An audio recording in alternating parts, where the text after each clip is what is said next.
as you were. That's all I know in Romanian. So, thank you very much. Can everybody hear my voice? Yes? I'll try to speak not too fast. If not, we have a microphone. If you want me to use the microphone? Yes, please. No, it's not open. It is now. Yeah, there we are. I'll stand up so you can see me. So I was asked at very short notice to come and speak to you.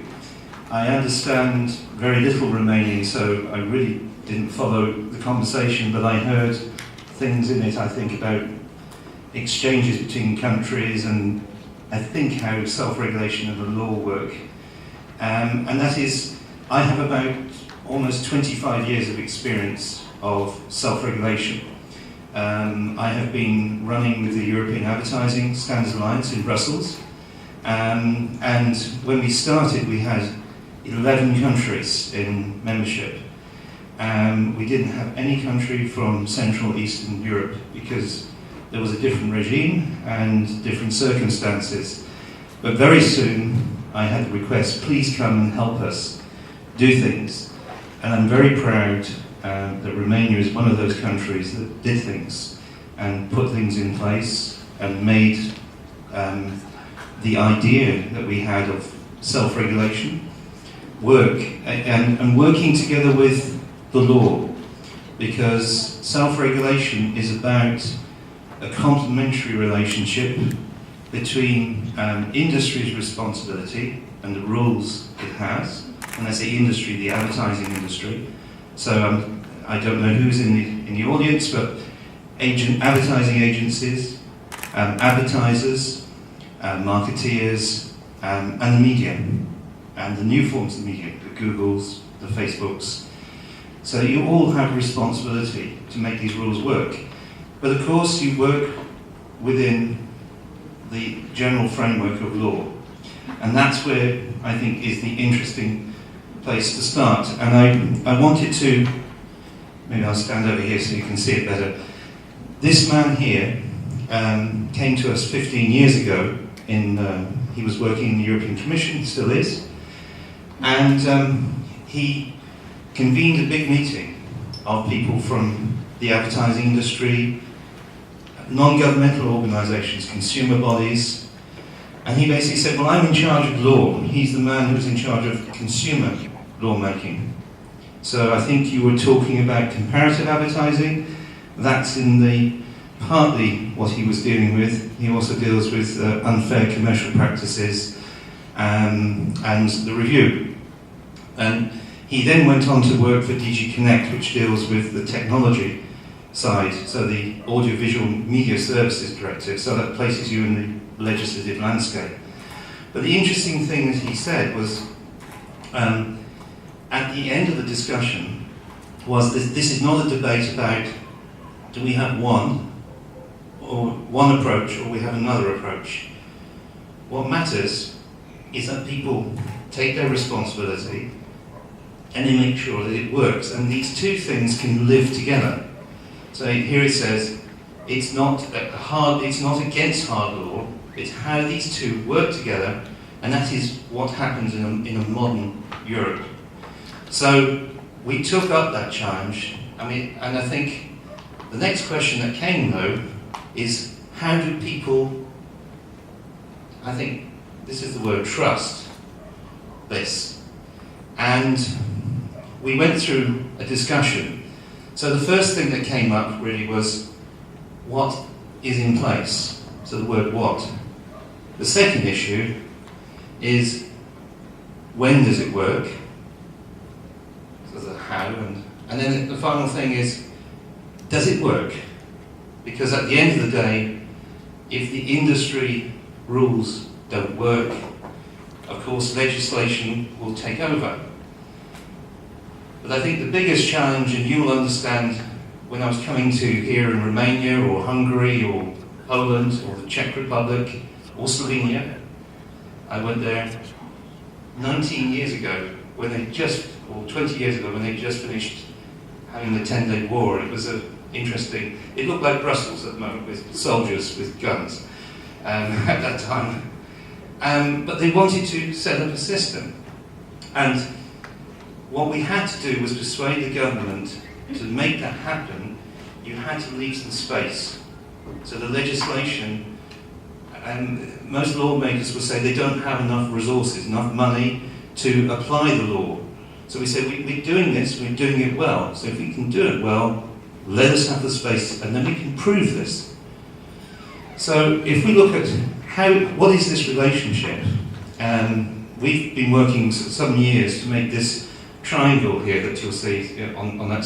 So at the top, those who are from companies, companies have their own codes. So you have your own rules. Like in a house, many of you got children, you may set up rules, after the meal, we clean away the dishes. Mihail does it one day, the other person does it another day. So that's nice. But then as a sector, so as the chocolate sector, I think you're talking about chocolate, confectionery, or you're talking about drinks or alcohol, you make your own rules as well. That's very nice. But then we have, and today I'm going to be talking to the RAC, the Romanian self-regulatory body. So you have national codes of practice as well. So these depend upon sectoral rules and company rules, they all feed into it. And then we have international rules. Now I'm the co-chairman of the International Chamber of Commerce. So I sit down, and those international rules that you've seen, I sit down with colleagues from all over the world, and we've done 3 revisions so far, but those rules first existed in 1937. So well before there was a directive on comparative advertising, or a directive on misleading advertising. And why did companies do it? Companies did it because they wanted to be better than other companies. They wanted to show that they could, it was a competitive advantage, but to say, we're merchants of peace, we want to show that we can do better things. And of course, the key thing is then, do they do that? Of course, they've had to bring law in, because there are people who, it doesn't matter whether you have what rules you have, they will always look to see how far they can go. And there are companies, or there are parts of companies. And that's why big companies have to always look what's happening in the different countries, because they will make a commitment at the European level and at national level. I sit in meetings and somebody says, look at this advertisement I've seen in Romania, and we say, oh my God, this is difficult. So we talk to the companies. So we have at the bottom of this triangle, we have national law. And I've mentioned some of those already. What's interesting at the moment, at European level, is that there is a big discussion about what they call better regulation. And better regulation is doing it well. It doesn't mean not doing anything. It means doing it well, and it means doing it with the right instrument. So it could be a piece of legislation, but done in a good way, with proper enforcement and so on. It doesn't mean just doing legislation because we feel like doing it, which some bits of the European Commission, it feels like they're always producing new ideas without the facts to do it. But it also means looking at other things. So we've talked to them, and we said, look, we've been doing self-regulation. If we're doing it well, you don't need to bring a piece of legislation in to do it. Please recognise what we're doing and let us get on. And we're very pleased last year, in June, came a communication from the European Commission, and it said they will consider both regulatory and well-designed non-regulatory means. So what does well-designed mean? That means doing it well. It means that the design is something, comes back to my question at the beginning. What is it? When does it work? And does it work? Why would they talk to us about these things? Well, this is our network. We have a European network and we have a global network now. So this idea is not just staying in Europe. We have the APEC, Asia Pacific Economic Cooperation, and OECD, both interested in this as a way also of driving the economy, because if it's done well, it means you don't over-regulate, and it means that people don't complain that the law is doing things that it shouldn't. And this is, in a nutshell, we have organisations like the RAC in each of these countries, and what do they do? Well, you probably hear most of the time about RAC saying, there's a complaint about this, our decision is we don't like this, or you should change this. But that's not the only thing that RAC does. RAC also can provide training, so people coming like myself to here, they can help companies inside to do better, to think what are the problems that people tell them about. They're part of a cross-border network, so if consumers have problems about things coming from another country, we can get other organisations to help. Monitoring advertisements, so some sectors ask us to look and say, how well are we doing? Is it not just complaints? And also giving advice. So I don't know how many times on Friday afternoon an agency will ring me and say, we're thinking of doing an alcohol campaign. We've got this idea, there's a famous player and he's with the supporters on the pitch and they're drinking and the line will say, we'll never drink alone. Not we'll never walk alone, but we'll never drink. And I said, where are you going to do this? Well, we're thinking in Europe and Middle East. I said, well, in the Middle East, not many people drink. There are big problems there. Well, maybe we do it just in Europe. Okay, so where are you going to do it? Well, we're going to do it like this. I said, well, in Europe, the industry has adopted rules, and it says you may not show the player on the pitch drinking with the supporters because you're encouraging people to come to the football match and drink. We didn't know this. I said, well, you do now. Can you send us all the rules now from all over Europe? So I said, when are you completing the campaign? In 2 hours. I said, no, I'm not. And they said, this is impossible, you won't be able to read them. And so I said, send me the thing. First of all, they can't drink on the thing. In fact, you shouldn't be showing them drinking at all. It's responsible drinking. You shouldn't be encouraged. You've got young people, you've got children, this. So in the end, it looked like there was only 1 or 2 countries they could possibly show this advertisement, and not in the way it was. So what it means, getting advice, looking at the self-regulatory body, not only about the self-regulation, but they can also point you in the direction of legal problems. And then you'll have to also talk to your lawyers, but it's not always that lawyers can tell you what the self-regulation problems are. So these two work together. So these organisations can all help with this. So the interesting thing about complaints, though, is what it tells you. And across our network, complaints are done free of charge. So it's not like if you have to go to court, you have to pay. It's free. They can do it in their local language. The speed of dealing with things, 87% are dealt with within 30 days. Now, there are a number of countries, I'm not talking Romania, but Spain or Portugal, it's 3 years to go through with. Some things can go very fast.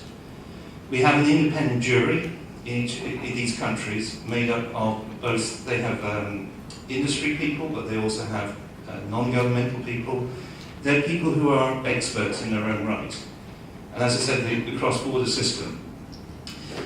I just want to give you a reality test about the numbers of complaints and what people complain about, and then I'm going to just wrap up with a few ideas towards the end because I don't want to take too much of your time, and I'm speaking in a foreign language. So these are the numbers. Now, some people get frightened about these numbers, and other people say, well, this is not many. So we're talking now 2014, almost 69,000 complaints about advertising. Now, across Europe, that sounds a lot, but how many billions of ads are there circulating in a country? There are email, all these different, if you take television alone, you're probably well into the billions as such.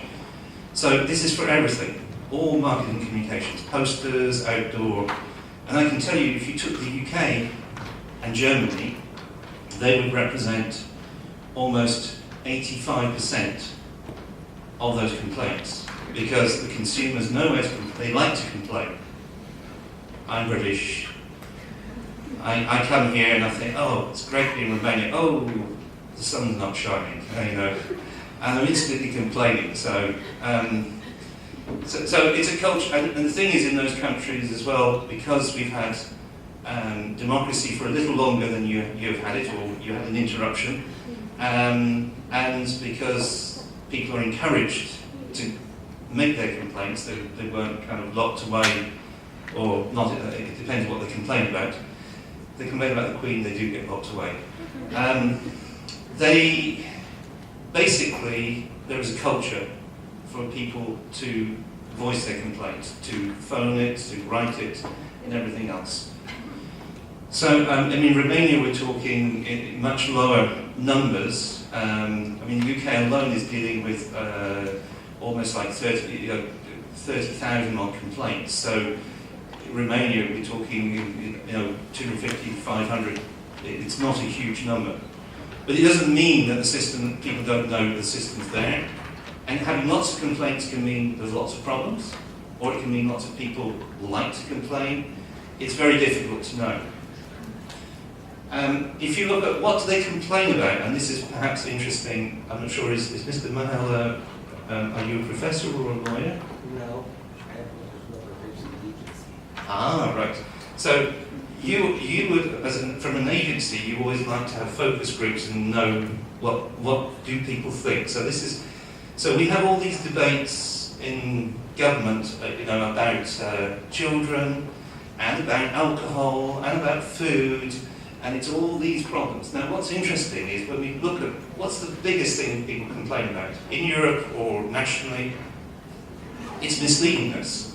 Is the advertisement correct or not?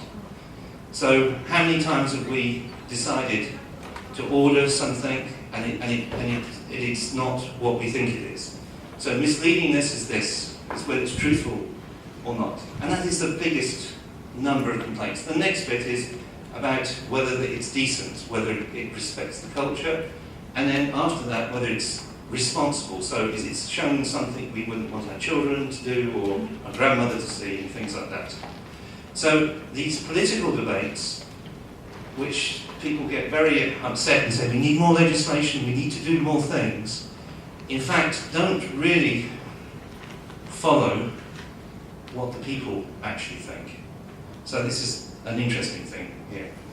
But it also says something to the manufacturers and to the marketeers, is when some of the basic truths. So if you're selling something, first of all, be truthful to people about the fact that you are selling something. So if you're doing a blog where you're paying people to do it, you need to say powered by. Otherwise, if you say it's an independent blog, you're lying. If you're lying, will people trust you? They'll do it once, they won't trust you again, or they'll trust you a long time later. If you say, so take a brand like Innocent, the smoothies. So if they started not using fruit and just using other things, chemical things, nobody would believe their brand. So these are basic truths. So misleadingness is a really important one. Here's an interesting one. For the older generation, that's me, and maybe Mr. Mahal knows this lady here, the lady on the left, is a lady in the 60s. I was only just born in the 60s, but she was called Twiggy, and she was very beautiful and very thin. This was the poster that was produced because younger looking eyes never go out of fashion. It had been seriously photoshopped, so everybody wanted to look like Twiggy, but actually this is what Twiggy looked like on the same day that the poster was revealed. And this is Twiggy. Now, there's nothing wrong in looking like this, she's looking good for her age, but you can see the big difference between these two here. So it started a debate about What is truthfulness? How much photoshopping can you do? You know, is this product actually doing this? No, it's not making you lose weight. It's not making you quite under the eyes like this. You can hide things, but you may not lie to people. So on this one, is it explicit, implicit? Is it verifiable, not verifiable? It was not substantiated. Therefore, the ruling was against this. This is just a bit of statistical information. If I'd been making this 10 years ago, most of what I'd be talking about is television. 29% of the complaints are about television, 23% about digital marketing communication, and it's on the up. So internet, social media, all these things that the marketeers are going to, very important to make sure that your rules are consistent across all the media. And this just gives you a few statistics for the cross-border ones. Very few cross-border ones. What's really interesting is that the internet is encouraging people to shop for insurance, for travel, and for car hire. And what's the main problem? It's leadiness, truthfulness in this. This is just to wrap it up a little bit to say, so this is the French self-regulatory body, and this is their sort of annual report. And these are surveys they do. So they've done one here about the human being, so the image of people, and they're checking how is it consistent with the rules. So this is the question, does it work? So they checked all the advertising spots over a certain number of months to see does it go with the rules. 99.96. This next one is about cosmetics, and then 98.7%. And this last one is about food advertising. 99.82.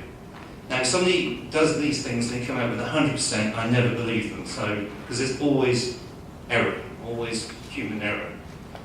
And we've done at the European level. This is one that we've done for food over the few years to persuade people. So, the last thing is, how does my organisation then ensure that we have organisations doing the same things? We set some principles in place so that the code applies to all the players, so not just to some of them, but to everybody. That there's proper funding, that we have a good organisation to do things, we have a good code, we have proper advice, we have complaint handling, we have adjudications made in an independent way, and we have proper sanctions. I think we were talking about sanctions earlier on, and actually the biggest sanction is to get your advertisement removed or changed, and the self-regulatory bodies can ask for that. And finally, then having awareness and proper compliance and monitoring. And this model has been adopted by APEC as a model for systems being developed across the world. So, I started around this word, trust. So, you can only trust what I'm saying by asking me questions and things, by giving you some bits of evidence of the what, of the when do these things happen. Self-regulation happens obviously when the advertisement either appears or as a draft is sent through. And does it work? I've given you some figures about whether it works. So my conclusion really is here. For self-regulation to achieve its full potential, when it's working with the law, it's really important that the legal framework allows it the space. And we'd like to see, now we're looking for local frameworks who recognise the value of self-regulation, and sometimes people call it co-regulation as well. There are other forms. And you can write 25 books about what's self-regulation, what's co-regulation. And what's interesting at the end of the day is we've set some principles at European level with the Commission about it doesn't really matter whether it's one thing or the other. What matters is it working? Is it doing its job? Because if it's not, then obviously legislation needs to come into place. If it is, let it do its work. So it comes down to this important bit as well, is we need the support in your local legislation to ensure that the self-regulation you've got, if it's working well, does its job. So thank you very much. This is a little leaflet that we have about advertising self-regulation as better regulation. You can find it on our website, which is up here on the board. So it's www.easa, it's not a capital E, it's a small e, -alliance.org, and you will find lots more information on the site. I hope that's been useful, because I'm really coming at the end of your debate, and I'm open if you want to ask me questions. Thank you.